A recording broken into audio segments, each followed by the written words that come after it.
Catvinkle found it hard to imagine anything better than lying in her basket with the fire glowing to keep her coat warm and her water bowl just a paw's length away. One morning, Mr. Sabatini picked up Catvinkle's basket very gently as she was sleeping. He took it into his bathroom and placed it carefully beside the basin so that he could have his morning chat with Catvinkle while he shaved. "Good morning, my dear Catvinkle." A little flick of the tail came from deep within the basket, which was Catvinkle's way of saying good morning. She always did this, and it always made him smile. "It looks like you're having a lovely warm and snuggy sleep, Catvinkle," said Mr. Sabatini. He had shaving cream all over the bottom half of his face, and his razor blade was scraping it away. Another little flick of the tail came from Catvinkle, which he took to mean, "Yes, it's a lovely sleep." "So I guess you don't want to come out with me for a quick breakfast." The third flick of her tail meant that she agreed. She was too warm and snuggly to leave her basket.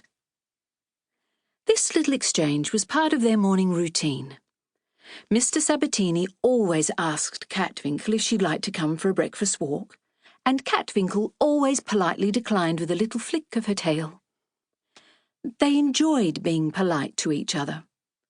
Mr. Sabatini was a very polite barber, and Catvinkle was, for the most part, a very polite cat.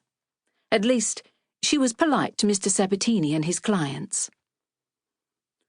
"Of course, dear Catvinkle, you get some more sleep," said Mr. Sabatini. He washed and dried his face so that now it was not only smooth but clean.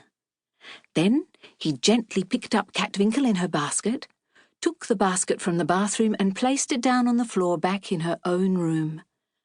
Her water bowl was full, and the fire in the fireplace was crackling.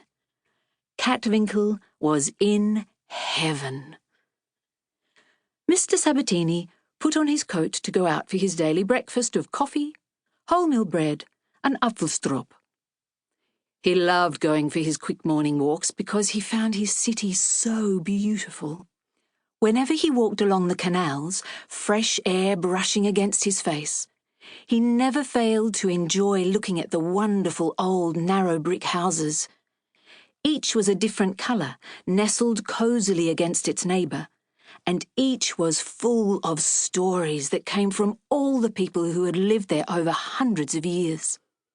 Mr. Sabatini thought he had to be one of the luckiest barbers in the whole world to live in such a place.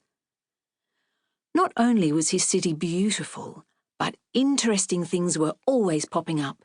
You just had to be ready to see them. This morning, for example, as he was enjoying the feel of the cobblestones under his feet, he saw a Russian wolfhound going for a walk with another animal that looked like no dog he had ever seen. It looked more like a llama? Mr. Sabatini rubbed his eyes to make sure he was awake. Could it really be a llama?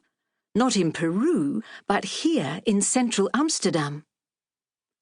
The llama was walking sleepily and seemed to be about to fall into the canal when the Russian wolfhound lengthened his neck to get slightly ahead of the llama and guided it to safety with his snout.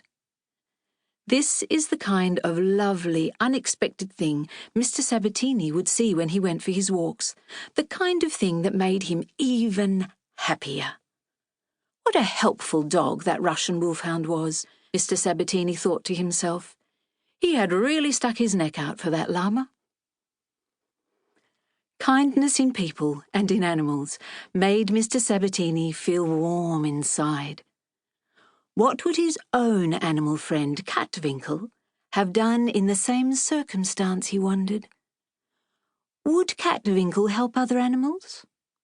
She does seem to spend a lot of time on her own, he thought, although perhaps she goes out when he's busy washing, styling, and cutting people's hair.